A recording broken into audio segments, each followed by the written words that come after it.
पवन कुमार जी सदन में उपस्थित हैं। और कल जो है, जो आप लोगों ने देखा कि कल जो है पतंजलि ग्रामोद्योग संस्थान के साथ जो कल आगामी कार्य योजना बनी है और सरकार के साथ जो अनुबंध हुआ है, उसके बारे में आदरणीय पवन कुमार सर जी को सादर आमंत्रित करते हैं कि वो आए और उस कार्यक्रम के बारे में हम सबको अवगत कराने का कष्ट करें।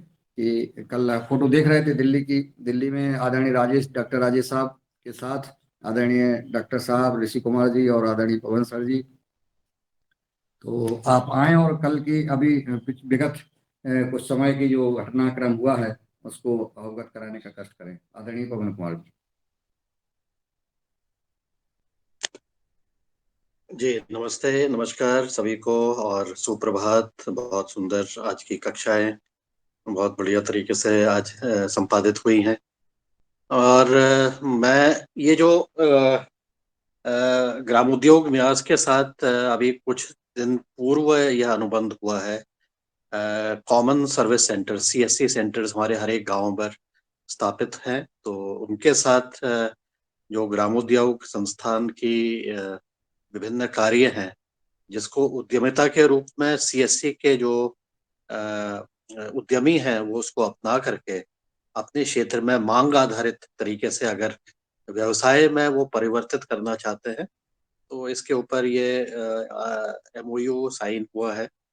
और कुछ दिन पहले की बात है, तो उसको कल ही डाला उन्होंने, शिवराज जी ने। तो ये उसके ऊपर शायद उन्होंने बताया भी है या आने वाले दिनों पर वो इसके ऊपर बताएंगे भी कि उद्यमी अपने स्थान पर रह करके कैसे जो बिना जहर वाली दवाइयाँ हैं या बिना केमिकल वाला कैटल फीड है या अन्य चीजें हैं, उसका वो प्रचार प्रसार किया जा सकता है।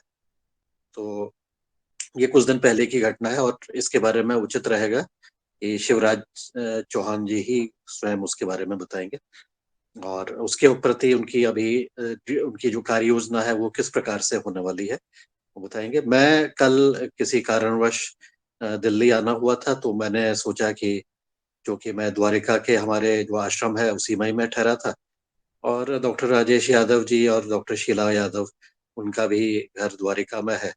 तो उनके पास कल रात उनके साथ बैठक मुलाकात के लिए हो गई थी। मुलाकात के लिए हम गए थे, उनकी क्लिनिक में भी गए और उन्होंने बड़ा अच्छा हमें, क्लिनिक में ही हारमोनियम भी था। जब मैंने पूछा कि ये हारमोनियम यहाँ पर क्या कर रहा है, तो उन्होंने कहा इसको सुनाते हैं।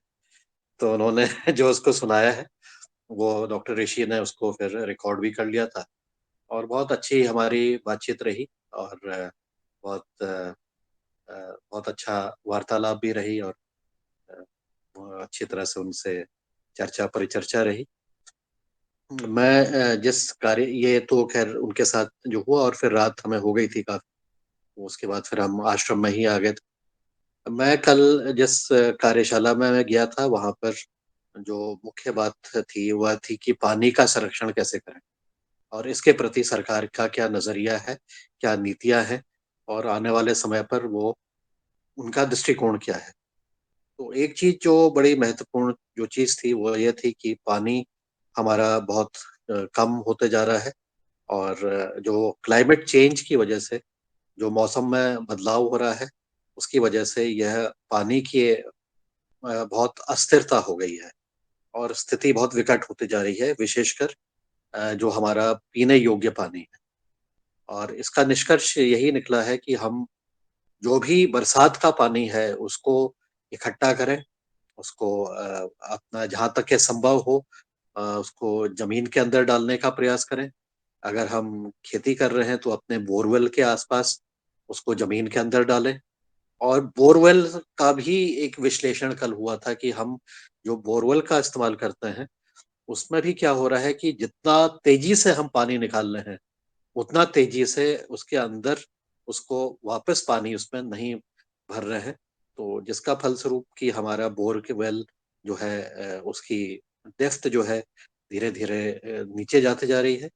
और एक समय ऐसा आएगा कि ये हम कितना ही नीचे चले जाएंगे, लेकिन पानी ही अगर वहां पर समाप्त हो गया तो हम कितनी भी नीचे चले जाएं वहां से निकाल नहीं पाएंगे। तो जल संरक्षण के ऊपर इस मंच के ऊपर कई बार चर्चा हमारी हुई है। तो वही चीज की सरकार की भी चिंता है कि कैसे ये भूजल को आप अ, बनाए बढ़ाएं और भूजल का दुरुपयोग कम से कम कैसे हो। यह भी चीज एक चीज बताई उन्होंने कि जो चीज समझ में आई वो ये थे कि आजकल सरकार सोलर ट्यूबवेल का भी बहुत सारा मतलब उसको प्रमोशन हो रहा है कि उसमें बिजली का खर्चा नहीं हो रहा है।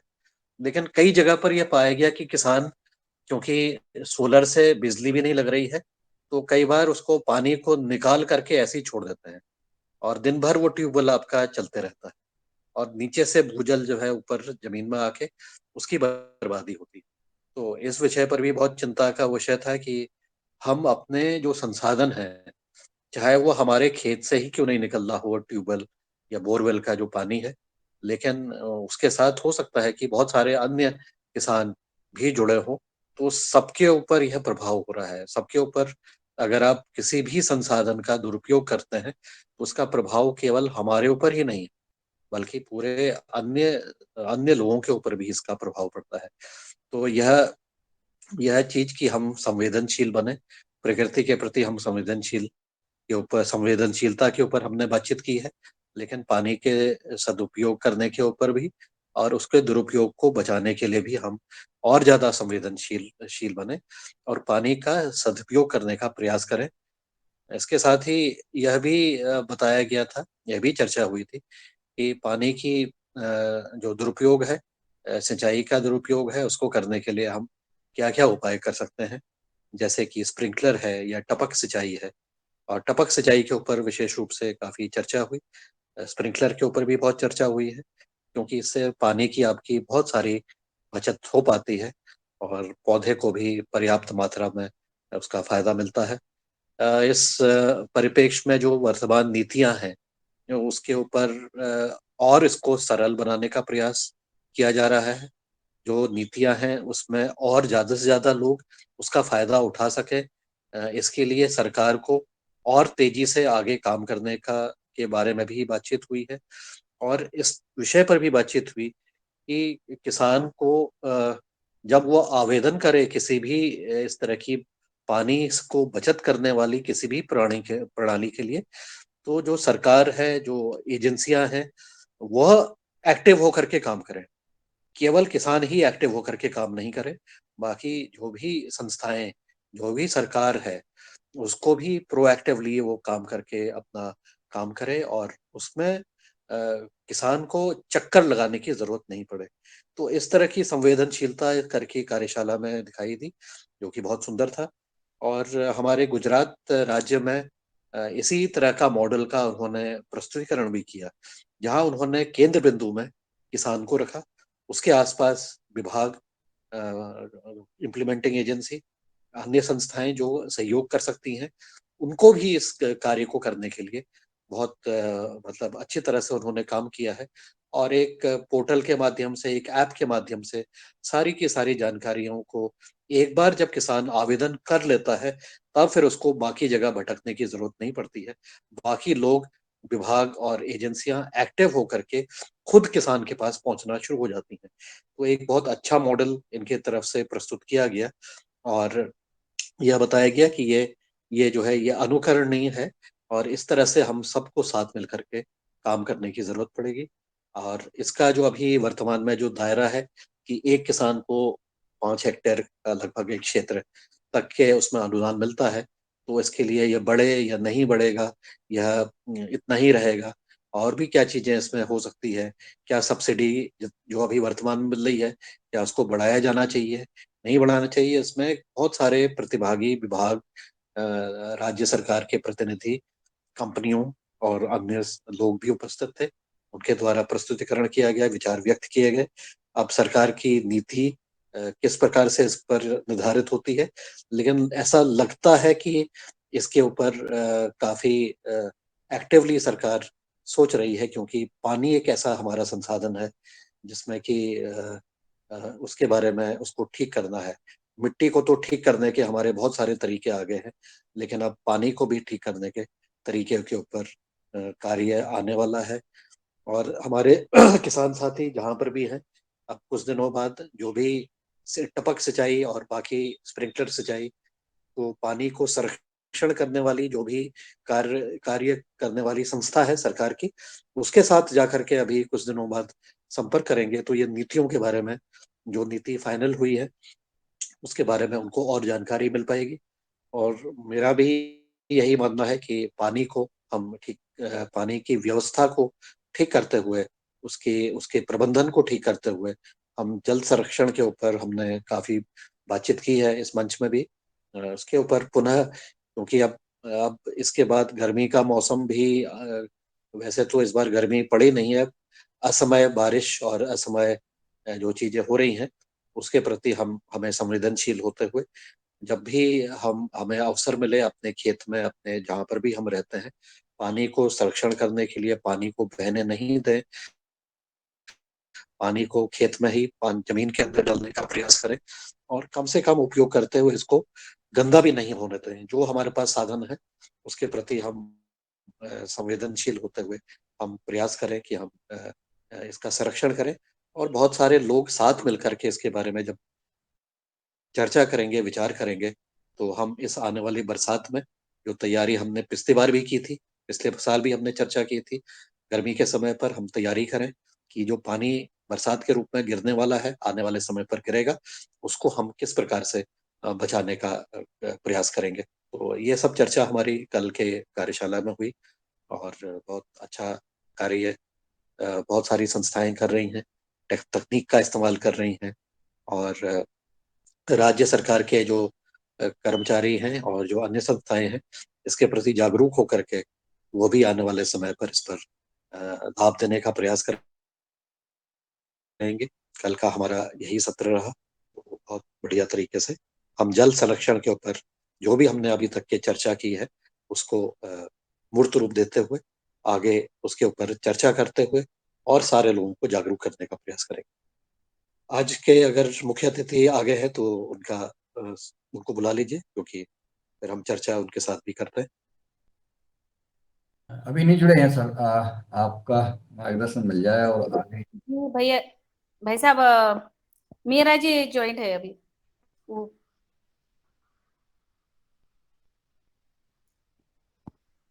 जी आदरणीय मीरा जी भाई साहब, सादर आमंत्रित है आप।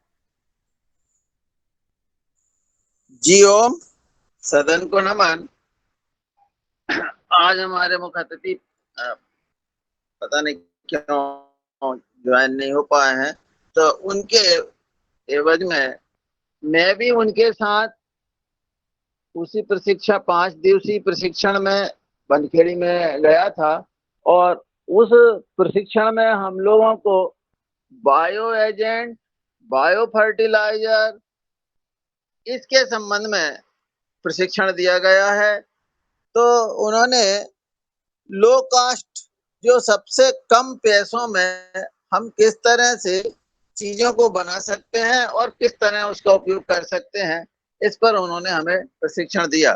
सबसे पहले उन्होंने हमें प्रशिक्षण दिया कि हम अंडों को मतलब जो इंसेक्ट है या जो भी है उनको हम कैसे कंट्रोल करेंगे। तो पहली विधि उन्होंने बताई कि 4 तरह के अन्न को हम मिला करके रख देंगे, तो उसमें अपने आप जो इल्लियां पड़ती है, जैसे जो चावल में जो इल्लियां पड़ती है, वो इल्लियां हमें बढ़ाना है और बढ़ा करके उनको एकत्रित करना है एक जार में। और जार में एकत्रित, नीचे जार एक जैसे जो अपनी चुंगी रहती है, उस चुंगी में हम जो है जो अपनी मच्छरदानी रहती है, इस तरह की जाली बांध लेंगे ऊपर से। जब वो, और उसको भी वो जो बड़े ट्रे में, ट्रे जैसे रहेंगे, उसमें हमने वो आटा रख दिया, उसमें अपने आप वो पड़ जाएंगे। और इसके बाद जब वो खुद ही मतलब उड़ने वाले रूप में जाएंगे, उनको पकड़ना है। उनको पकड़ करके बहुत छोटी शीशी में हमको प्रयोग करके बताया कि उनको उसमें कैद करो और वो अपनी जो चुंगी है उसमें उसको डाल दो और ऊपर से कॉटन जो है उसको लगा दो। तो इस तरह से हम जब उसमें डालेंगे और उनकी संख्या पर्याप्त हो जाएगी तो वो अंडे देगी। वो अंडे जो है नीचे गिरेंगे, उसको हमें एक पट्टी पर जो है उनको एकत्रित करना है और उनको फसल में रख देना है। उससे जो निकलेंगे तो जो कीट आएंगे, जो भी चूसने रस चूसक वाले, उन कीटों को वो जो है उनके मुंह को वो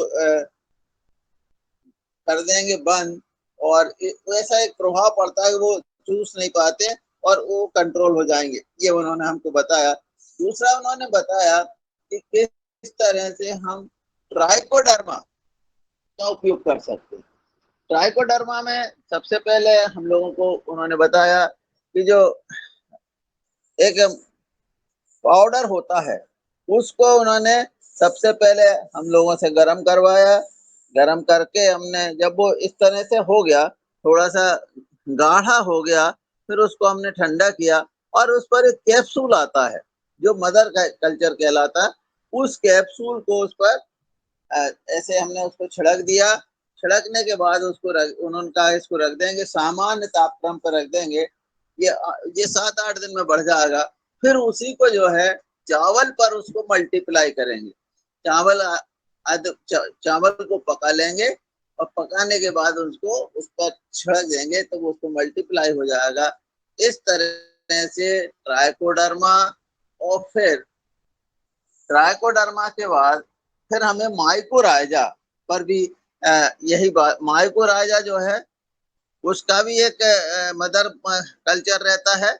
और मक्का जो है, मक्का को हम गड़ा देंगे और उसमें फिर जब वो उग आएगी वो मदर कल्चर उसमें डाल देंगे। तो मक्का जो उगेगी उसको जो है ऊपर से जो जमीन से 1 फीट ऊपर तक की काट लेंगे और उसको जड़ सहित उसको जो है करके फिर उसको भी हम डेवलप कर सकते हैं।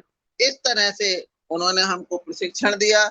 बायो फर्टिलाइजर में उन्होंने जो हमको बताया कि किस तरह से हम कर सकते हैं, तो गोबर गैस के स्लैरी का उपयोग उन्होंने बताया। गोबर गैस की स्लैरी जो है उसमें 60% स्लैरी और 40% जो रॉक फास्फेट मिलता है, यदि इसको मिला लेते हैं तो ये जो है हमारा क्रोम बन जाता है और इससे फास्फेट की पूर्ति हो जाती है और दूसरे तत्व मिल जाते हैं। तो ये काम वहां पर हो रहा है केबीके में। और उन्होंने बताया उनके पास एक मशीन भी है जो इसको डीएपी के आकार का देती है, पर वो अभी खराब थी इसलिए वो डीएपी अभी नहीं बना रहा है, क्योंकि धान में ये जो है मिक्सचर ही उसका काम कर देता है। तो ऐसे ही मतलब हम भुरक सकते हैं। तो अभी वो 60% जो सैलरी और 40% इसको मिला करके डीएपी जैसा बना करके दे रहे हैं। साथ में उनका एक और मतलब जो उन्होंने लैब स्थापित की है, वो सर अनुपस्थित थे किसी कारण से, तो वो लैब का उपयोग तो हमको नहीं बता पाए। और फिर विभिन्न तरह के, जैसे वहां पर जीवामृत, घनामृत, सप्तपर्णियार, अपने और भी बहुत सारी तरह के जो दवाइयां वो बनाते हैं, उन सबको भी उन्होंने हमको बताया कि इस तरह से हम अपने कीट का प्रबंधन भी कर सकते हैं। फिर हमको भ्रमण पर एक किसान के यहाँ ले गए, कुशवाहा जी के यहाँ उन्होंने हमें भ्रमण करवाया। वहां पर आदरणीय विनय कुमार जी जो बार बार बात करते हैं कि किस तरह से हमको इंसेक्ट से बचना चाहिए, तो वहां पर नीली पीली पट्टी भी उन्होंने उसके द्वारा भी उस पर नियंत्रण किया था। और उन्होंने लो कास्ट में ये जो अपने बाटल होती है, इन बाटल में लगभग लगभग 1 इंच का जो है खिड़की नुमा उसको काट लिया था, बनाया, और उसमें वो जो एजेंट है जो जो मिलता है उसको रुई में लगा करके रख दिया। हमने देखा बहुत सारी जो है मक्खियां जो है इंसेक्ट उसमें आए और मर रहे थे। उन्होंने बहुत सारे अपने फील्ड पे लगा के रखी थी। तो बिल्कुल लो कास्ट में, कोई कास्ट नहीं और कुछ नहीं। उन्होंने भी अपने खेत में फिर 3 लेयर फार्मिंग उन्होंने की है। उन 3 लेयर फार्मिंग में उन्होंने गोभी भी लगाई थी और ये अपने स्वीट कॉर्न लगाया था, और स्वीट कॉर्न के साथ दूसरी चीजें भी थी। ज्यादातर परवल भी लगाया था, परवल। जी हाँ, पर और साथ में परवल भी था। तो अब आदरणीय शरद जी आ गए हैं, वो आगे आपको और ज्यादा अधिक जानकारी देंगे। जी ओम।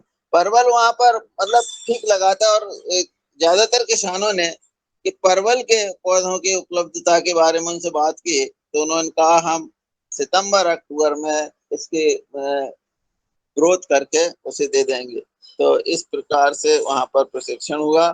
अभी इसमें थोड़ी सी हमको कमी लगी है, तो उसके लिए फिर हम लोग जो है आदरणीय शरद भैया और हमने बात की है कि हम जो है जबलपुर तक भी इस प्रशिक्षण को लेने के लिए और प्रयास करेंगे, जिसमें हम थोड़े और परफेक्ट हो सकें। जी ओम।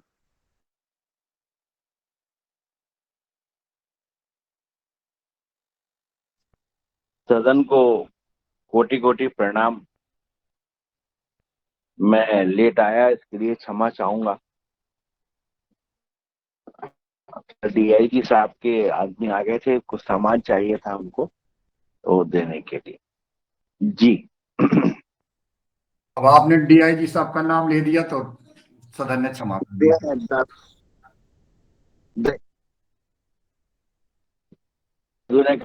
जानकारी दी। आगे आना और पड़ेगा शरद जी, आगे आना हम पड़ेगा लोग जब। शरद भैया, जी आगे आना जी। पड़ेगा। मैंने आगे आना पड़ेगा, हाँ, थोड़ा सा आवाज कट रही है, थोड़ा सा साफ आवाज आए आपकी। आवाज नहीं आ रही अब? अब ठीक आई है थोड़ी। अब आई सर आवाज? आ जी रही जी, है, आ रही अब है। जी। अब आ रही है।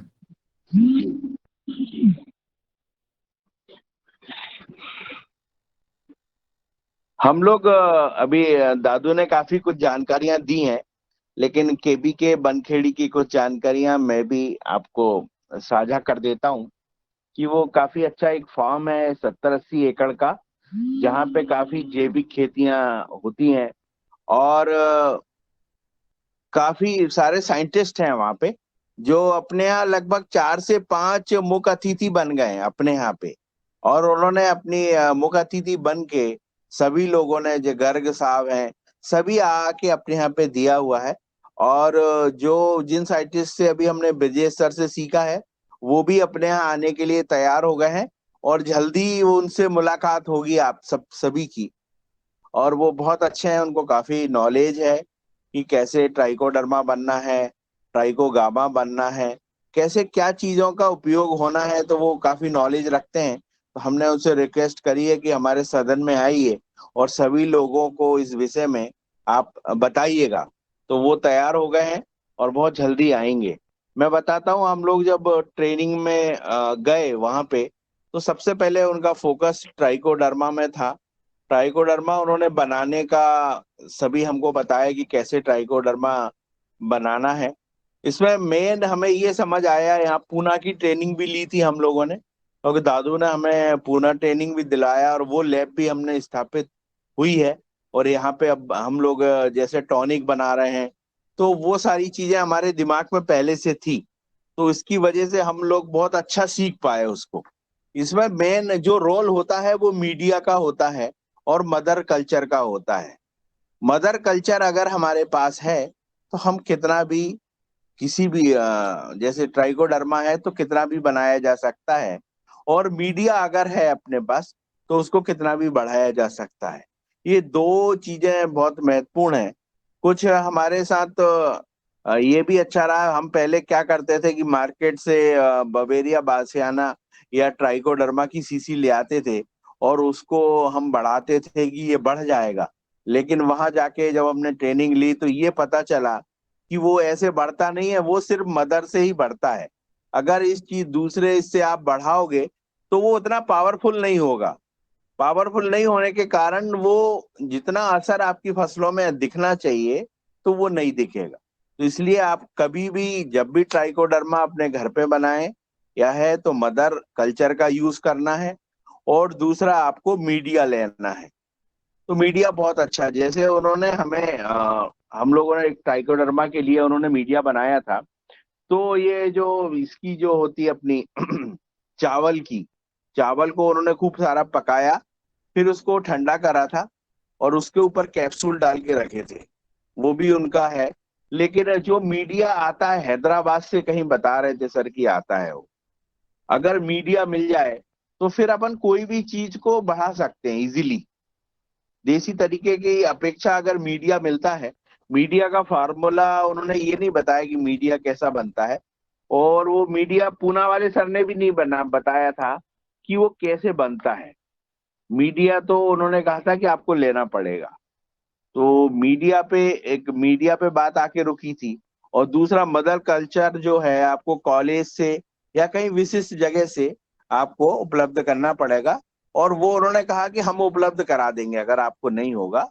तो ये उन्होंने बात करी कि भैया हम मीडिया जो है और आपका जो मदर कल्चर है वो हम लोग उपलब्ध कराएंगे।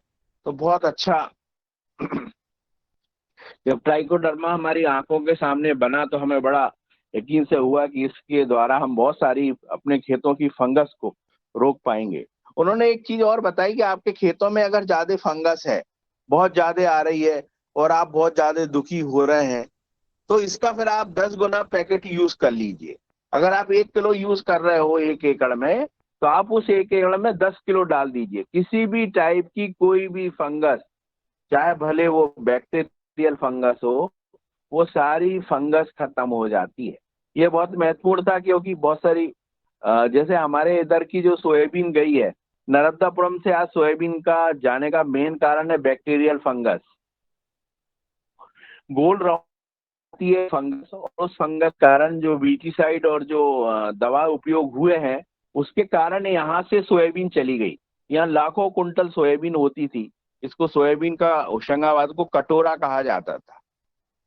आज यहाँ पे सोयाबीन नहीं होती है।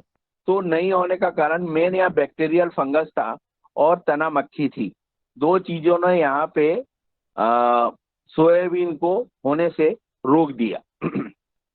हमें ये समझ आया कि अगर हम लोग 10 पैकेट प्रति एकड़ यूज करते ट्राइकोडर्मा, तो शायद हम फंगस पे विजय प्राप्त कर पाते, क्योंकि हमने ट्राइकोडर्मा हमारे सोयाबीन में 1 किलो ही यूज करी थी।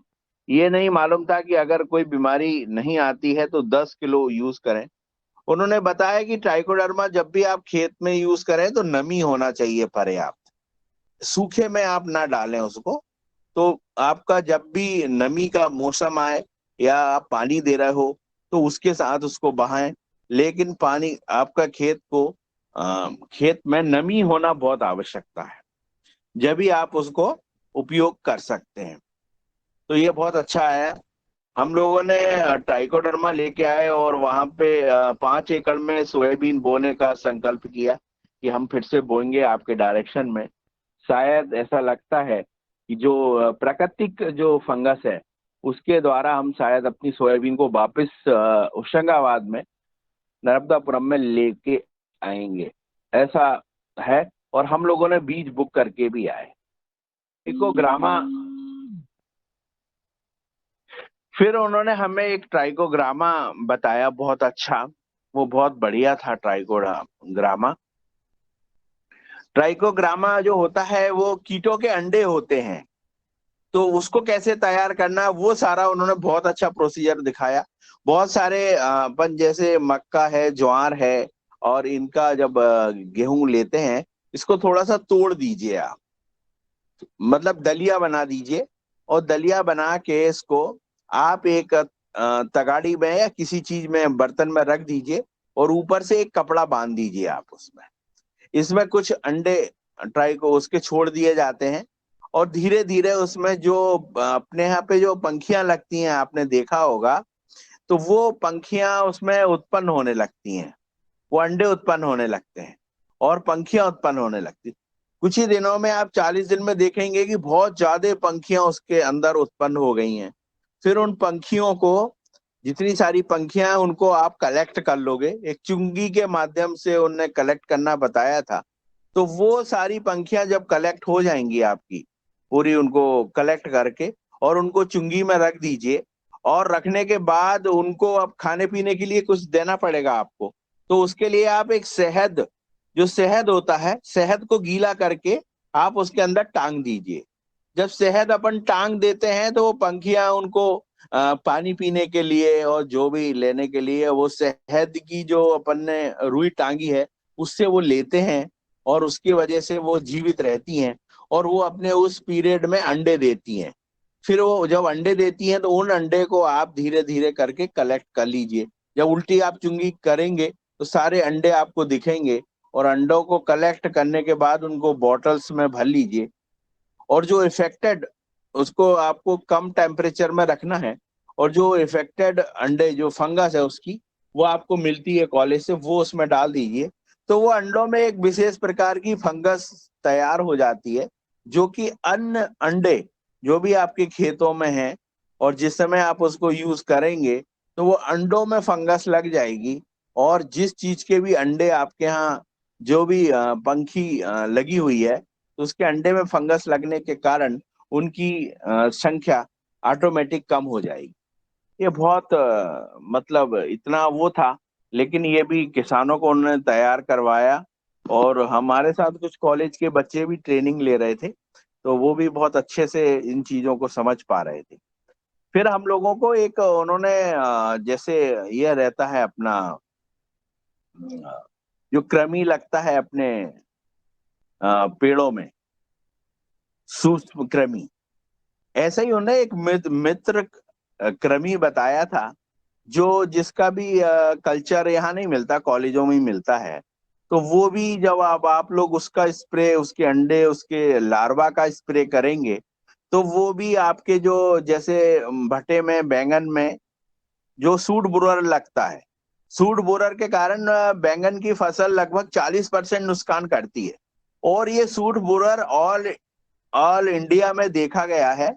ये एक्चुअल में कपास की जो इल्ली होती है, जो उसके उसमें लगता है, वही गुलाबी कलर की इल्ली होती है। और ये गुलाबी कलर की इल्ली इतनी नुकसानदायक होती है कि बैंगन में 40% का नुकसान करती है। जिस समय भटा बैंगन अभी निकल, बारिश के बैंगन में बहुत ज्यादा लगती है वो, तो वो उन्होंने एक बहुत अच्छा कंट्रोल बताया। और वहां पे कुशवाजी किसान अपने बैंगन भी लाए थे, तो उन्होंने बहुत सारी उसकी इल्लियां निकाली और उनको उसमें वो करके रखा हुआ था कि ये कैसे इनको। तो वो जो प्यूबा है अपना, जो बैंगन में घुसा हुआ है, उसमें वो लार्वा घुस जाता है। जैसे एक कृमि होता है, तो वो कृमि को, वो मांसाहारी कृमि है, तो वो उसके अंदर घुस जाता है और उसकी मौत हो जाती है। इस प्रकार जैविक तरीके से ऐसे ऐसे कंट्रोल बताए उन्होंने, जो हमें बहुत बहुत बहुत अच्छा लगा। इसके बाद हम लोग वहाँ के फॉर्म में बहुत सारी हमने देखा कि जैसे 85x85 में कैसे सब्जियां जो रहती हैं, वो सारे साल भर की 10 आदमियों की आप सब्जी लगा सकते हो। अगर 85x85 फीट की जगह आप लेते हो, तो उन्होंने, मैं शेयर कर दूंगा कि कैसे आप उसमें सब्जियां, पालक, धनिया, टमाटर, ऐसी सारी चीजें लगा लें तो 10 आदमियों की सब्जी पूरे वर्ष भर आपको खाने को मिलेगी। वो साइंटिफिक तरीके से उन्होंने कहाँ ऊंची क्रॉप होनी चाहिए, कहाँ गाजर होनी चाहिए, तो कहाँ पे आपका पालक, धनिया ये होनी चाहिए, तो वो सारी चीजें उन्होंने उसमें बताई थी। तो वो इस सदन के लिए बहुत उपयोगी है, क्योंकि एक छोटी सी जगह में 85x85 में आप पूरे साल भर की सब्जी को जैविक तरीके से उत्पादित कर सकते हैं। उन्होंने उसमें ड्रिप लगा रखा था, अपने नीली पीली पट्टी लगा रखी थी उन्होंने, और उन्होंने एक नए टाइप का स्प्रिंकलर भी लगाया हुआ था, जो जमीन से दोनों तरफ फुहार मारता है, तो उससे प्लांट धुल भी जाते थे और वो पानी बहुत अच्छे ढंग से उनकी पीते थे। तो वो उनकी बहुत अच्छी थी। उनके यहाँ पे गाय के चारे के लिए 3-4 टाइप की घास है, बहुत अच्छी अच्छी घास है, जो एक बांसनुमा घास का भी अभी बीज उन्होंने किया हुआ है, रिसर्च चल रही है। वो बहुत अच्छा मीठा है और गन्ने जैसा बढ़ता है ऊपर। तो वो बहुत अच्छी पशु आहार के लिए बहुत अच्छी घास है, जो शायद अपन लोग पूरे सदन में उसका बीज आसपास के लोगों को भिजवा पाएंगे। और वो जब भी बीज तैयार होगा, तो जैसे भी आप संपर्क में अवश्य रहें। और उनके हम लोग जब उनकी गौशाला गए, तो गौशाला हमने देखा कि बहुत अच्छे से व्यवस्थित थी। हर जगह जैसे गाय उन्होंने जो रख रखी थी, तो गाय के सामने ही उसका बछड़ा, जो बच्चा होता है, वो सामने की ओर बंधा हुआ था। तो ये हमने कहीं भी नहीं देखा। हमने देखा कि गाय के अधिकतर या भैंसों के बच्चों को दूर ले जाके बांध दिया जाता है, अपने घरों में भी बांध देते हैं, तो वो ममता जो साथ में बच्चे को बना हुआ देखा तो एक आत्मा को छू गया था, क्योंकि वो बार बार गाय अपने बच्चे को चाट रही थी। मतलब हर घंटे, हर 2 घंटे में वो उठ के अपने बच्चे को चाट लेती थी, देख लेती थी। वो जब सामने उसका बच्चा बंधा रहता है तो बहुत बहुत ज्यादा मतलब देखने लायक था। आज तक मैंने जितनी डेयरियां देखी, ये व्यवस्था नहीं देखी थी। ये व्यवस्था उनकी मुझे बहुत ज्यादा मन को छुई कि जो जिसका बच्चा बड़ा हो रहा है वो उसके साथ सामने की तरफ बंधा हुआ है और वो इजीली उसको चाट सकती है, उसके चेहरे को। तो वो बहुत बढ़िया था, देखने के लिए था और बहुत अच्छा था। और वो बच्चियों को तैयार कर रहे थे कि आगे कैसे उनकी संतति बहुत अच्छी बढ़े। और बहुत अच्छी अच्छी नस्ल की गाय थी, बहुत अच्छे नस्ल के सांड थे, जो तकरीबन मेरे ख्याल 10 लाख रुपए तक उन्होंने बताए थे कि ये सांड की कीमत है। और वो डेयरी में मैंने काफी टाइम लिया, उनका पूरा समझा कि कैसे गाय वो बराबर जो 25% गीला, 25% सूखा भूसा, सब दाना मिला के गाय को हमेशा दाना दे रहे थे। और मैंने देखा कि वहां रामायण का संगीत चल रहा है, जो हमेशा गाय को, मैं कितनी बार भी गया तो मैंने ये पाया कि वहां पे संगीत हमेशा, उनकी जो गौशाला है उसमें वो संगीत बज रहा था कुछ। तो बहुत अच्छी उनकी गाय थी। वो जो घी तैयार करते हैं, उन्होंने बताया कि हम ताजे दूध से घी तैयार करते हैं। दूध को, मतलब जैसे दूध लग के आया तो उस ताजे दूध को ही सीधा जमा देते हैं और जमाने के बाद हम घी बनाते हैं। ऐसा नहीं कि हम दूध की मलाई निकाल ली और फिर बनाया हमने, ऐसा नहीं करते, क्योंकि उनको मही, खेत के लिए मही की, बहुत दही की आवश्यकता होती है। और वो 70 एकड़ में दही और मही की आवश्यकता के अनुसार अपना घी तैयार करते हैं। और घी भी इतना शुद्ध पवित्र मिलता है, उसको 1400 रुपए लीटर में वो दे पाते हैं। मुझे ये लगा कि किसी चीज में अगर अपना विशेष गुण हो, अपने खेतों में, अपनी डेयरी में, तो अपन अपने उत्पाद का ज्यादा मूल्य ले सकते हैं।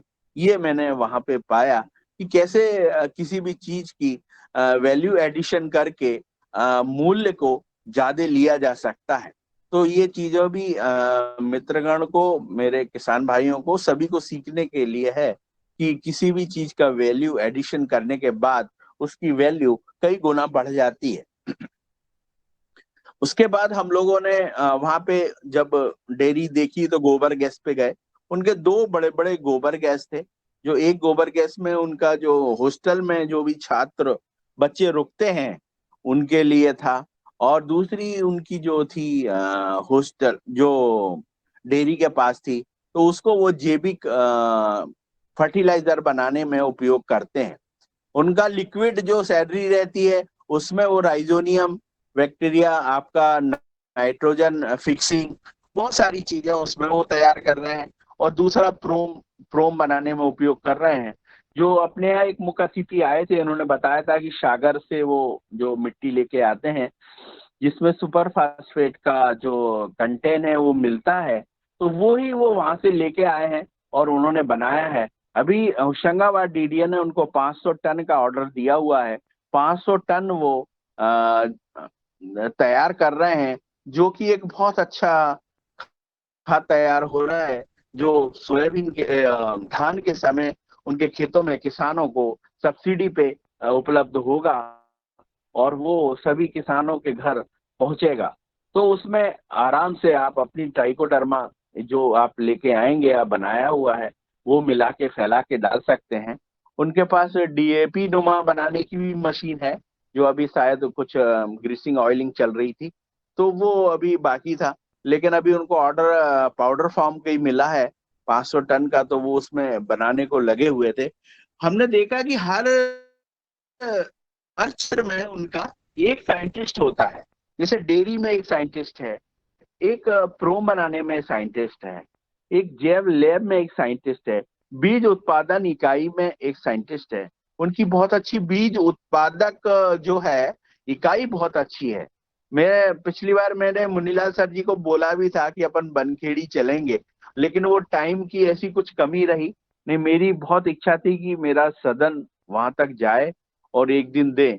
और मैंने पवन सर को भी रिक्वेस्ट करी थी उस समय, लेकिन वो वहां दूरी होने के कारण उस समय अपन लोग नहीं जा पाए थे।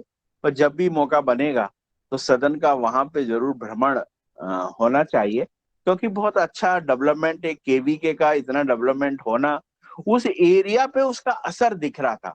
वो मेन बात थी कि वहां के किसानों का जो उठाव है वो लगभग दिख रहा था।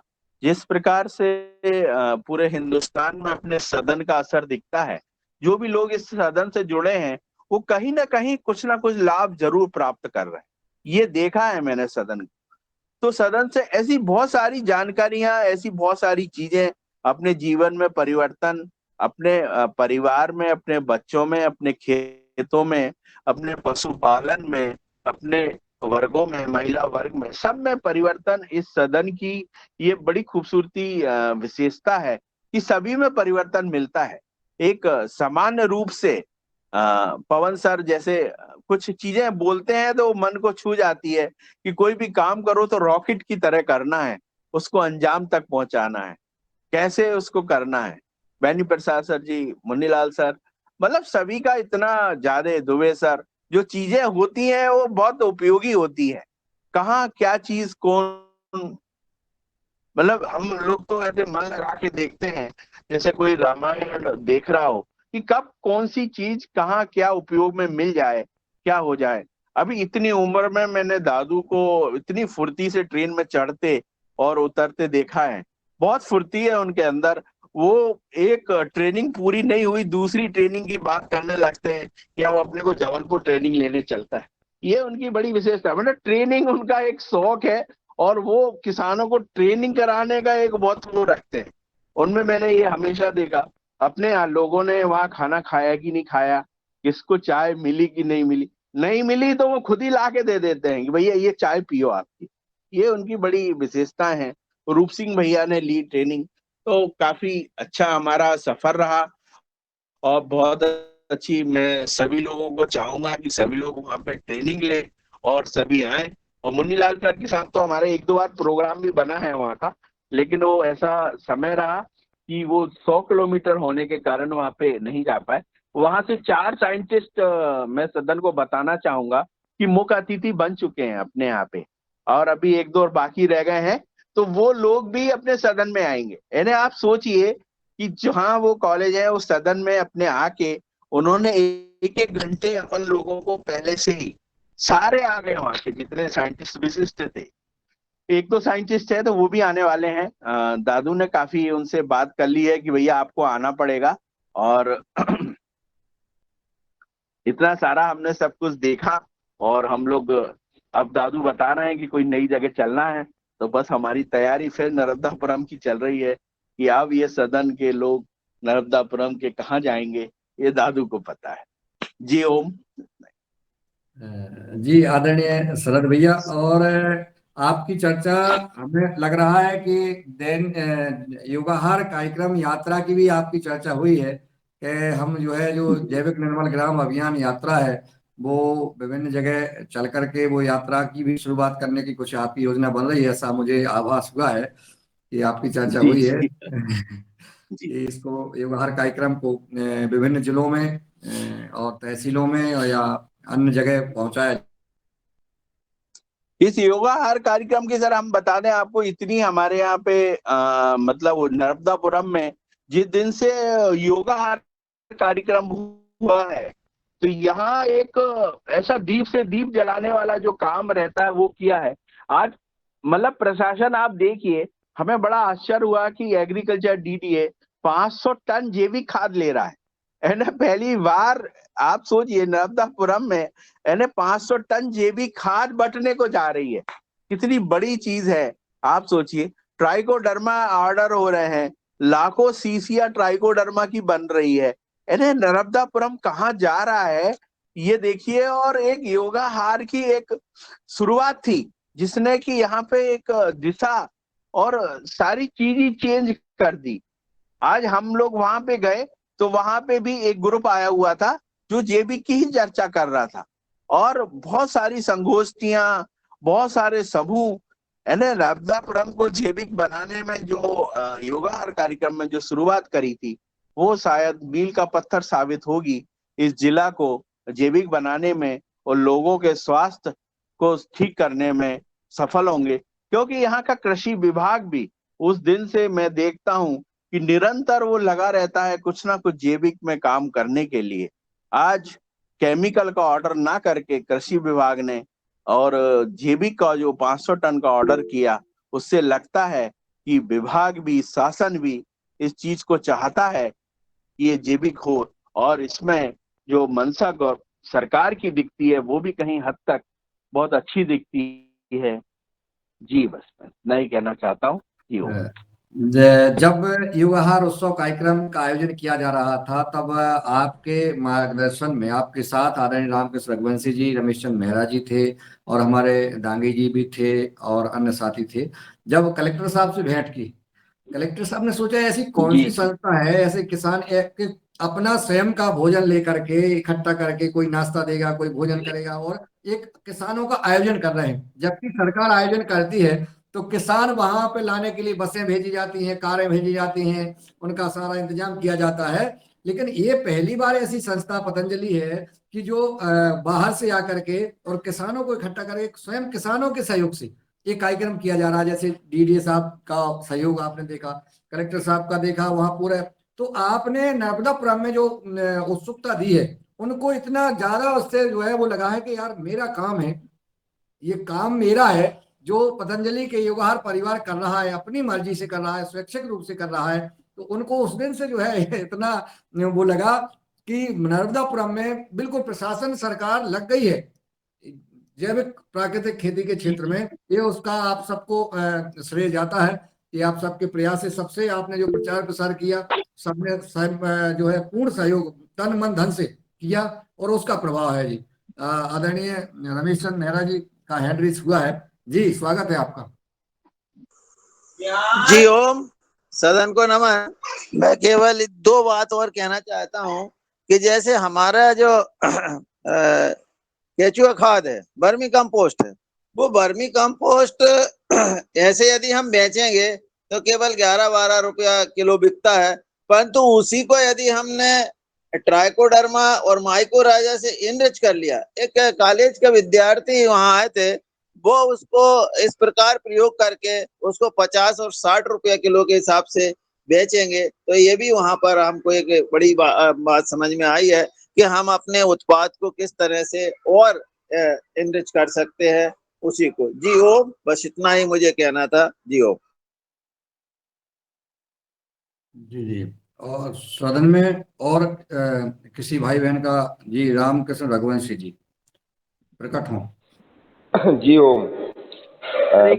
मेरा निवेदन शरद भैया से ये था कि आप जिस ट्रेनिंग में गए थे उसमें हमारे कुछ कोऑर्डिनेशन में आप एक दो भी ट्रेनिंग सभी उपयोगी होगा, और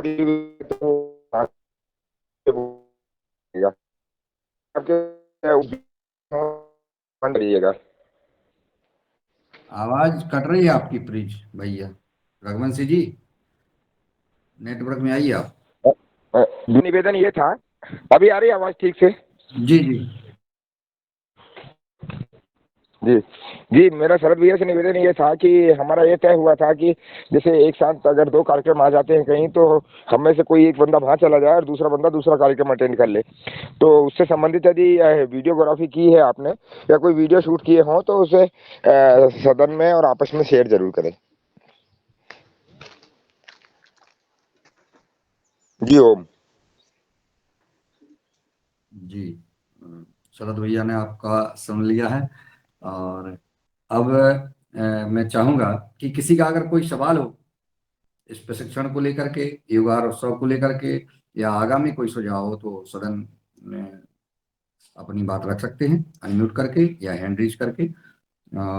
मैं जी मेहरा जी ओम, हमारा निवेदन यही है कि जो मल्टीमीडिया और जो मदर कल्चर मिलता है हमारे वैज्ञानिक महोदय जी हमें बता दें वो कहाँ से मिलेगा, तो हम लोग जो है बहुत वो उसका उपयोग करके जो प्रक्रिया है वो तो हमने सीख ली है, पर अब उसकी जानकारी हमको नहीं है। तो उस संबंध में यदि हम इस सदन से मिल जाती है तो बहुत अच्छी रहेगी। जी ओम। जी धन्यवाद। आदरणीय पवार साहब ने हैंड रेज किया था, मैं आमंत्रित करता हूँ, आप अपनी बात। नमस्ते सर, मैंने आपको एक व्हाट्सएप पे अभी क्लिप भेजी, वो कोई डॉक्टर मिश्रा करके, तो ये गोबर में से और ये निकलता है, तो वो क्लिप में दिया है, उनका नंबर वगैरह सब दिया है। तो जिनके पास में गौशाला का काम है तो उनसे संपर्क करके वो अपन मतलब गोबर में से सेलुलोज अलग निकालना, शायद वो बोल रहे थे इंटरनेशनल मार्केट में वो 800 से 8,000 रुपए ग्राम तक के बिकता है। तो मुन्नीलाल भाई साहब, मैंने आपको व्हाट्सएप पे क्लिप भेजी है वो। बढ़िया। जी जी जी हाँ, आप सही कह रहे हैं, वो डॉक्टर वर्मा है। हाँ, डॉक्टर वर्मा है, वो इस कप पे बहुत अच्छा काम कर रहे हैं। वो लेनिन, उसमें से लेनिन को अलग करके वो प्लाईवुड इंडस्ट्री और पेंट और उसके ऊपर बहुत काम हो रहा है। मैंने शरद भैया को मैंने पहले भी शेयर की थी, तो वो एक बहुत चमत्कारिक चीज है। जी ओम। जी बहुत सुंदर। और मुझे लगता है कि चूंकि ये हर कार्यक्रम का प्रभाव और आप सबका सहयोग और सहभागिता से निश्चित ही परिवर्तन समाज में आ रहा है, किसानों में परिवर्तन आ रहा है। यही उद्देश्य है कि किसानों में परिवर्तन आए, हमारे किसान समृद्ध हों और इस देश को सात्विक भोजन प्राप्त हो। ऐसी उम्मीद के साथ यह कार्यक्रम का आयोजन किया जा रहा है। मैं आशा चाहूंगा और मैं निवेदन करूंगा आदरणीय पवन कुमार सर जी से कि वो आज हम सबका लिए आशीर्वाद स्वरूप अपने मार्गदर्शन दें, और फिर हम इसके बाद आभार ज्ञापित करेंगे। आदरणीय पवन कुमार सर। जी, पुनः सभी को नमस्कार और बहुत सुंदर मार्गदर्शन, अपने जो अनुभवों का आदान प्रदान पहले रमेश चंद मेहरा जी ने, उसके बाद शरद जी ने, और नर्मदापुरम की यादें आपने फिर से ताजा कर दी। बिल्कुल हमारी बात हुई थी, हम बंद कर ही जाएंगे, कार्यक्रम का हिस्सा था, लेकिन समय सीमा हमारी नहीं हो पाई और हम नर्मदा मैया की में भी जाने में भी लेट हो गए। लेकिन कुल मिलाकर के बहुत ही आनंददायक दिन वह हमारा रहा 8 तारीख का, जिसमें हमने जितना हम देख सकते थे, जितना हम पा सकते थे, उसको पाने का पूर्ण रूप से प्रयास किया। तो बहुत सुंदर ये सीखने सिखाने की प्रक्रिया, ये सीखने सिखाने का अनुभवों का आदान प्रदान, यह सब हमें आगे ले जाएगा, इसमें तो कोई शक ही नहीं है। क्योंकि इतने दिनों से जो हमारी चर्चा हो रही है, उसमें हम देखते हैं कि हमारे अंदर भी परिवर्तन हुए हैं। न केवल हमारे सोच में, हमारे विचार में, हमारे कार्य करने में, और दूसरों के साथ हमारा अब जो रिश्ता है उसमें भी परिवर्तन हो गया है। पहले अगर हम पहली बार मिलते हैं किसी से तो कुछ और बात होती है, लेकिन बार बार मिलते हैं, बार बार अनुभव लेते हैं, विचारों का आदान प्रदान करते हैं, एक दूसरे की बात सुनते हैं, समझने का प्रयास करते हैं, और एक फिर मन बनाते हैं कि यह जो बात हो रही है इसमें हमें क्या मिल रहा है या क्या हम दे रहे हैं। जो हम दे रहे हैं वही कमाल की चीज है।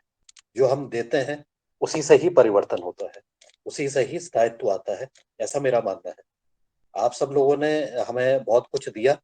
जब हम पूरी योगाहार के जो भी साथी थे स्वैच्छिक रूप से आए थे, आपने भी स्वेच्छा में 2 कदम बढ़ाए। पूरी नर्मदापुरम टीम को उसको करने के लिए हम बार बार याद करते हैं। वो दृश्य हमारे सामने आते हैं तो हमें बहुत अच्छा लगता है।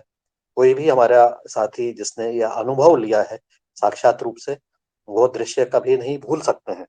और मुझे मानना है कि ऐसे से ही, इस परस्पर प्रेम से ही हमारा आपस में एक दूसरे के प्रति जो हम एक दूसरे को देते हैं, उसी से ही हम आगे बढ़ते हैं।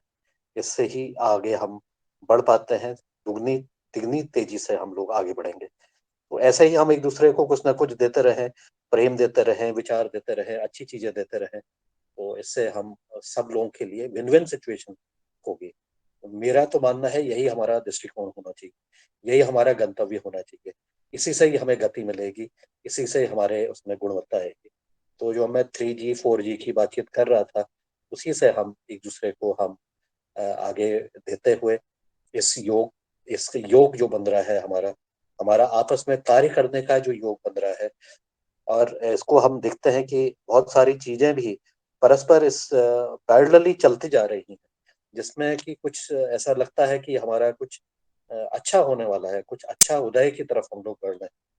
अभी अ, हमारे जो नया हमारी जो हमारी लोकसभा बनी है, जो हमारा सरकार का एक प्रयास है कि एक 23 महीने में कुछ 18 19 20 महीने में एक नई बिल्डिंग बना करके और वहां पर जो सेंगोल का की स्थापना की गई है, जिसको कि हमें नहीं पता था। तो ऐसी सब चीजें हमारे ये चीजें इंगित कर रही हैं कि कुछ अच्छा हो रहा है, कुछ राष्ट्र के लिए कुछ अच्छा हो रहा है, और हम भी उसी राष्ट्र का एक हिस्सा है।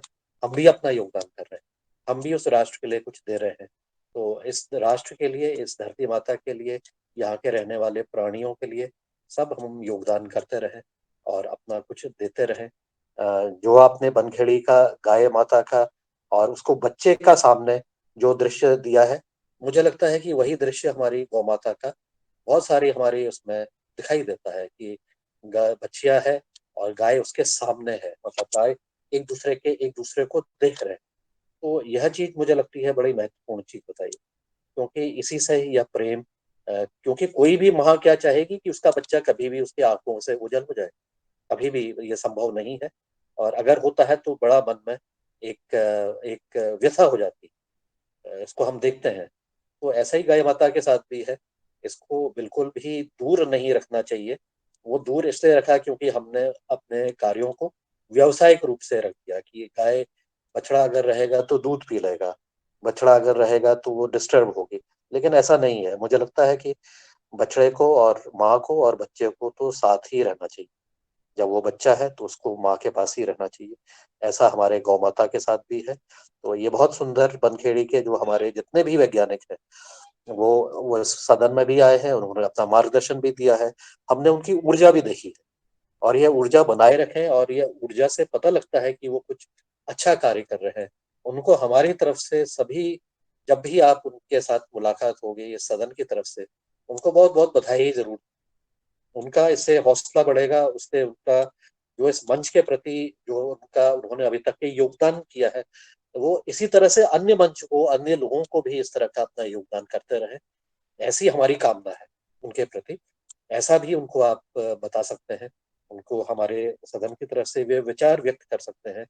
तो वो और अच्छा करेंगे, जितना अच्छा वो अभी कर रहे हैं उससे भी अच्छा और करने का प्रयास करेंगे। और इस नर्मदापुरम को और उसके आसपास के और भी जो क्षेत्र है जहाँ पर भी हमारे साथी मिलकर काम कर रहे हैं, उनको एक आदर्श जिले के रूप में, एक जैविक जिले के रूप में इसको एक देखने के लिए लोग आकर के इसको देखें कि यहाँ पर लोगों ने, किसानों ने स्वयं क्या किया है और एक दूसरे का सहयोग करके वो किस प्रकार आगे बढ़ सकते हैं। ऐसा एक आदर्श प्रस्तुत हो, यही हमारी कामना है, हमारी शुभकामनाएं भी है। इसमें आप जरूर सफल होंगे। आप सभी को पुनः बहुत बहुत धन्यवाद। नमस्कार। धन्यवाद सर। और महत्वपूर्ण बात यह है, अभी देश भर से हमारे जो किसान भाई जुड़े रहते हैं, खुशी की बात यह है दिव्य योग मंदिर ट्रस्ट को पूरे भारत में जैविक प्रमाणीकरण का कार्य जो है मिला है कि सभी किसान भाई, आप किसी भी राज्य के किसान भाई जुड़े हुए हैं, वो अपना जो जैविक प्रमाणीकरण कराना चाहते हैं, वो जो है दिव्य योग मंदिर ट्रस्ट के माध्यम से आप जैविक प्रमाणीकरण करा सकते हैं। दूसरा, हमारा जो सरकार के साथ सर्विस प्रोवाइडर के रूप में भी अनुबंध हुआ है, उसमें भी पूरे देश भर में हम जो है इसका सेवा कर सकते हैं। जो कृषि विभाग से संबंधित किसी भी योजना का क्रियान्वयन हमारे पतंजलि रोग रिसर्च इंस्टीट्यूट जो है इसको करेगी। तो अब ये अपन को एक साधन भी मिल गया है सरकार के साथ काम करने का, सरकार की योजनाओं में सहभागी बनने का। जो सरकार प्रशासन चाहता था कि हम पतंजलि को के साथ काम करें, उनकी इच्छा थी विभाग की, और वो अब समय आ गया है। ग्राम उद्योग संस्थान का भी जैसा अभी आदरणीय शिवराज सिंह चौहान जी ने बताया, उनसे और चर्चा करेंगे। ऐसे विभिन्न क्षेत्रों में पतंजलि की जो सहभागिता सरकार के साथ हो रही है, तो हम महत्वपूर्ण हैं। हमारे किसान भाई, हमारे जो वैज्ञानिक गण और इस योग आहार कार्यक्रम के सदस्य इस कार्यक्रम को और जोड़ें, और अन्य जो है जो होनहार व्यक्ति हैं, समाज में हैं, क्षेत्र में हैं, अपने किसान हैं, उनको जरूर इसमें जोड़ें, ताकि हम पूरे देश में जैविक प्रमाणीकरण कार्यक्रम और सर्विस प्रोवाइडर के रूप में अपने अपने अनुभव, अपना अपना जो हमारा संबंध है अधिकारी और समन्वय है प्रशासन से, उसका हम लाभ ले सकें और अधिक से अधिक किसानों का भला कर सकें। इसके माध्यम से हम उद्देश्य की पूर्ति कर सकें, ये मेरा ऐसा निवेदन है। जी, आदरणीय विनय कुमार जी ने हैंड रेज किया था, वो अपनी बात रखें, फिर मेरा विश्वनाथ जी को बुलाता हूँ। हेलो जी ओम, सदन को नमन। कल सर एक किसान से हम मिले, वो गोपला की बात कर रहे थे। दिल्ली में गोपला संस्था कोई काम कर रही है। उसके पहले हमारे मुख्य अतिथि जो थे उन्होंने भी गोपला की बात की थी। तो यदि किसी को जानकारी हो ये गोपला क्या कर रही है तो बताएं सर। जी जी, जानकारी जी, विनय कुमार जी। ऐसा है मुन्नीलाल जी, मैं सुन रहा था अभी जो बोल रहे थे, वो ट्राइकोकार्ड की बात कर रहे थे, ट्राइकोडर्मा की बात कर रहे थे, वो तो है, बहुत इफेक्टिव है। और वो कीड़ा जैसे जो फल छेदक हैं, तना छेदक हैं, उनमें बहुत इफेक्टिव है। 1 एकड़ में वो 2 नीचे लगा देते, पत्ती काट के, पत्ती नीचे काट के कार्ड होता है, और उससे कंट्रोल हो जाता है काफी कुछ हद तक के। जो अंडा दे देता है वो कीड़ा, उससे कंट्रोल लिए। तो इसी सबसे बड़े चैलेंज है, मैं देख रहा हूँ जो भी है, जो हम सब लोग बात कर रहे हैं, मगर हम लोग खाने को फल और सब्जियों में समस्या है। अनाज में तो है ही समस्या, जैसे आप मूंग की बता रहे थे, हम लोग नहीं जानते थे कि इतना दवा पड़ रही है नर्मदापुरम में। वो हर जगह नहीं, थोड़ा बहुत कम ज्यादा हर जगह। सबसे बड़ी चैलेंज है कि फल और सब्जी हम ही लोग नहीं खा पा रहे हैं। जो लोग इतने आत्म मंथन करें कि मैं क्या खा रहा हूँ, ये इस पे जरूरत है कि हम लोग फल और सब्जी कैसे सुरक्षित खाएं, जो भी खाएं, अगर आसपास मिल रहा हो। जितने लोग हैं, कोई आदमी खोज नहीं सकता है कि पूरा मैं खा लूं। अगर खा रहे हो तो बहुत अच्छी बात है, या कमर्शियली कर रहे हैं तो अच्छी बात है। इस पे देखें कि हम कैसे करें, फल और सब्जी कैसे हम बचाएं। धन्यवाद। बहुत सुंदर आदरणीय विनय कुमार सर जी, आपने जो कि हम सबको फल और सब्जी जिसमें बहुत अधिक केमिकल डलता है, जहर डलता है, जिसका बहुत ज्यादा दुष्प्रभाव पड़ता है हमारे जीवन में, शरीर में, इस पर हमको जरूर, हमारे योग आहार कार्यक्रम के जो सदस्य हैं उनको जरूर इस पर ध्यान देना चाहिए कि हम जो फल और सब्जी ले रहे हैं वो केमिकल मुक्त हो। जी, आदरणीय गजानन जी। ये अपने योगार कार्यक्रम में चिंतल वेंकट रेड्डी आए थे, हैदराबाद वाले। उन्होंने बताया था 75 किलो 3 फीट नीचे की मिट्टी, 25 किलो ऊपर की मिट्टी, इसको दोनों मिट्टियों को सुखा के उसको लगाना है 5 किलो एरेंडल तेल, और 15 दिन के बाद में फल और सब्जी में उसको खत की तरह देना है। तो अगर उसके 2-3 मतलब शुरुआत से एप्लीकेशन अगर रहे तो उसके ऊपर कोई कीड़ आती ही नहीं। वो भी आगे गए, और ये सब लोगों को मतलब पता भी है, क्योंकि अपने यहाँ पे वो बलवा जाट जी भी आए थे। वो नीचे की मिट्टी 20 किलो और 1 किलो एरंडी का तेल लगा के 200 लीटर का छिड़काव अगर प्रिवेंटिव मेजर में ही कर दिया हफ्ते के हफ्ते, तो कोई कीड़ वो फसल के पास में आती ही नहीं। क्योंकि मैंने तो अभी चावल पे 10 दिन को आधा किलो चावल को एरंडी का तेल लगाया था, तो अभी 3-4 महीने हो गए, उसमें कीड़ा तो लगा ही नहीं, और वो चावल की सुगंध बढ़ गई और एरंडी की सुगंध आती ही नहीं। मैंने ये भी बताया था कि कोई भी अनाज हो, उसको अगर 1 क्विंटल को 250 ml एरंडी का तेल लगा दिया, वो प्योर होना चाहिए। अब ये तो बात है उसमें। और दूसरी एक आपने बात की थी ये सर्विस प्रोवाइडर की, तो इसमें गवर्नमेंट के साथ में ये अपन ने बोलना चाहिए कि उन्होंने कैसा किया, ये फार्मर प्रोड्यूसर कंपनी के साथ में सब लाल फीताशाही में वो मिशन अटका दिया है। म्हणजे अपने को कंपनी करना है, फिर एक 29 साल के लिए लीज करना है, यहाँ तक कि तो स्थानिक स्वराज्य संस्था का एनओसी लेना है, ताकि एनओ करने का काम नहीं पड़ता। फिर बाद में जो अपने कंपनी की बिल्डिंग होती, तो उसके लिए टेक्निकल सैंक्शन, वो टेक्निकल सैंक्शन लेने के लिए जिला का जो कार्यकारी अभियंता रहता है उसको पैसे देने पड़ते हैं। और उसमें भी डिजाइन ऐसी बनाई है कि म्हणजे जबरदस्त हेवी, जितना अपने को काम नहीं, क्योंकि हम धामनगांव जैविक मिशन जो अभी पंजाब राज जैविक मिशन जो अभी महाराष्ट्र में 6 डिस्ट्रिक्ट में चला था, उसमें मैं हूँ। और वो गोडाउन का डिजाइन जो 12-13 लाख में होने वाली चीज है, वो चीज एकदम 23-24 लाख पे लाके डाल दी उसमें। तो इतनी जरूरत है, तो ये उसके ऊपर भी मतलब उन्होंने विचार करना चाहिए कि जैसा बाकी के भी गोडाउन है तो वो कम पैसे में बना सकते हैं। और ये सब उसमें से कुछ कुछ चीजें जैसा वो अधिकारी लोगों के इसमें आती, तो वो मतलब थोड़ा दिक्कत वाला काम होता, उसमें फिर काम बंद पड़ जाते CSC सेंटर के या बिल्डिंग के या जहाँ पे अपने को प्रोजेक्ट करना है उसके। तो ये भी चीजें अभी जैसा जैसा भी आएगा तो वो अपन उसके ऊपर ध्यान देना चाहिए, ऐसा मेरा मत है। जी बिल्कुल, जरूर मैं आपका मार्गदर्शन इसी प्रकार का मिलता रहे। अब आदरणीय मेहरपाल जी ने हैंड रेज किया है, समय हो गया है, परंतु आपका स्वागत है आदरणीय मेहरपाल जी।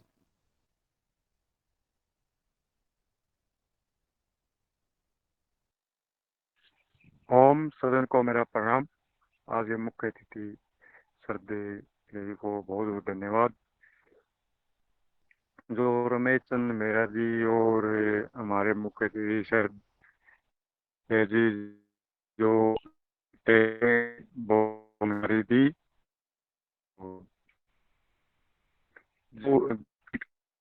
अब जो मिट्टी में 2 साल से काम करे तो आपकी आवाज महोदय, आपकी आवाज कट रही है।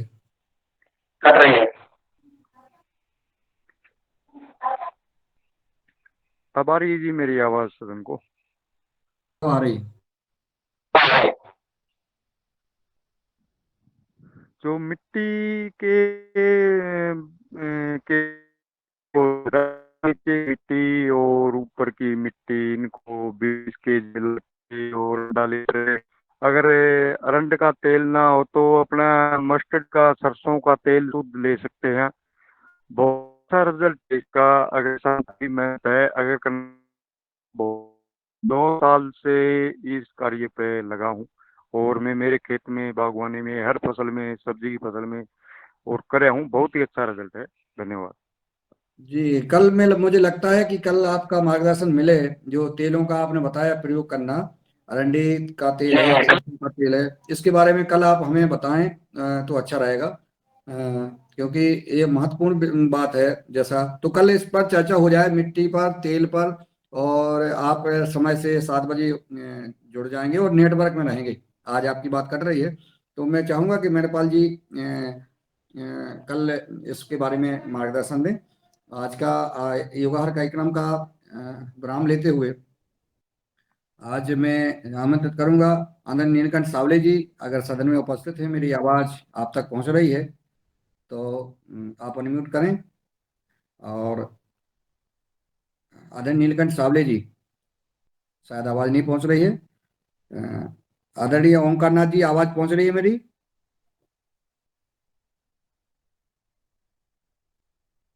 नहीं पहुंच रही है जी। आदरणीय रंजना जी, आवाज आ रही है जी? पहुंच रही है। आदरणीय DD शर्मा जी, कल मैंने याद किया था, बहुत लंबा समय हो गया था, आपको नहीं देख पा रहा था, आज आप जुड़े हैं, आपका स्वागत है। बहुत आपने मन की बात जान ली। आदरणीय DD शर्मा जी, मैं कल चर्चा कर रहा था, शायद किससे चर्चा की थी मैंने, किसी से की भी थी कि आदरणीय शर्मा जी नहीं दिख रहे हैं और इनसे संवाद करना है। जी शर्मा जी। सभी को, सदन के सभी सदस्यों को मेरा प्रणाम। मैं बहुत दिनों से आपसे, आपके संपर्क में नहीं रह पाया, कुछ निजी कारण थे और सरकारी जरूरी था मेरा। जो आपको मैं सूचित करना चाहता हूँ, मेरा घर बन रहा था पिछले 2 सालों से कोरोना के दौरान।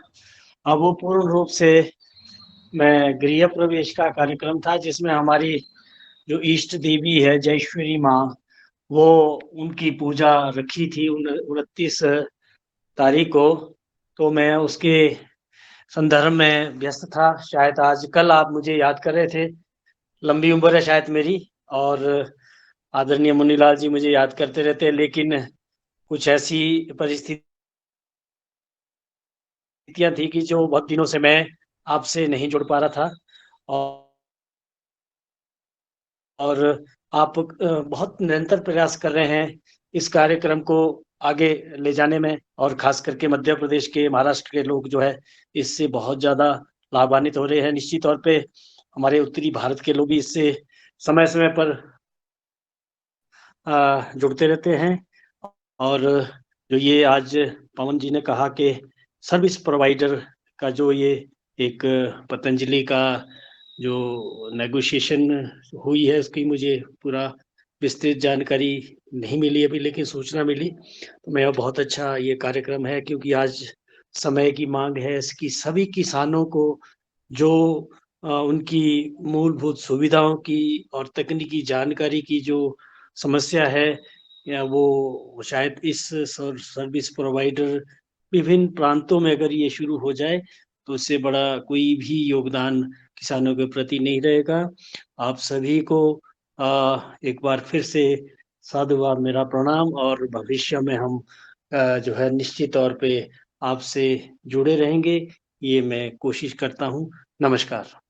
ये आपको नए भवन के निर्माण होने पर उसका शुभारंभ, उसमें प्रवेश करने का युवाहर परिवार की ओर से हार्दिक बधाई, शुभकामनाएं आदरणीय शर्मा जी। जी आदरणीय धन्यवाद। जी रंजना जी।